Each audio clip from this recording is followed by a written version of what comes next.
Now tonight to the continued fight against the opioid crisis, as one local sheriff has spent time on the phone with the White House discussing solutions to the ongoing crisis.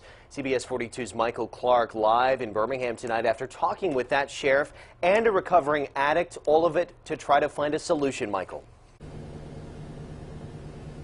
Yeah, that's right, Jack. We've seen several deadly overdoses here in central Alabama, and that's why it's so important for our area sheriffs, including one in Calhoun County, to be a part of that national conversation with White House leaders. And for those who have lived a life of addictions, they say that these important conversations are great, but it's also going to take action to get results.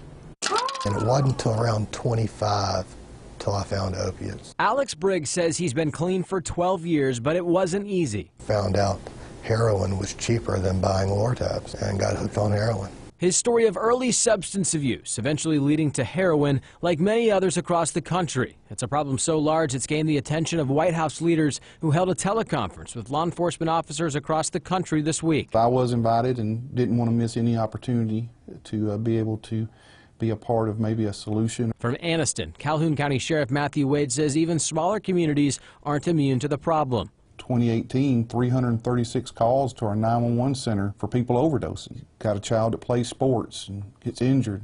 Next thing you know, they're hooked on opioids. It's not like they're making a lot of people are making a conscious decision to go, hey, I think I'm going to try this drug and get addicted. Wade says it's an important conversation to be a part of, and for those recovering like Briggs, he believes it's one that parents and leaders should be having with their children. Anything after the first use is reduction or treatment.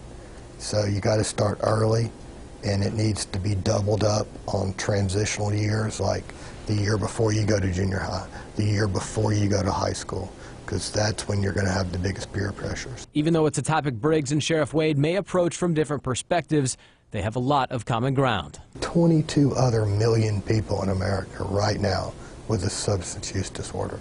You're not alone. You have people that are willing to reach out. It's all of our problems. It's affecting people of all kinds. Now, you heard from Briggs there. He's been working with a group called the Freedom from Addiction Coalition. They're actually going to be having a breakfast. If you'd like information on getting help, that's going to be held April 4th at 7:30 in the morning at Vestavia Hills' United Methodist Church. It's hosted by several mayors from our area, including Hoover, Homewood, Vestavia Hills, and Mountain Brook. So if you want more information, we'll have that at CBS42.com. For now, reporting live, Michael Clark, CBS 42 News, local coverage you can count on.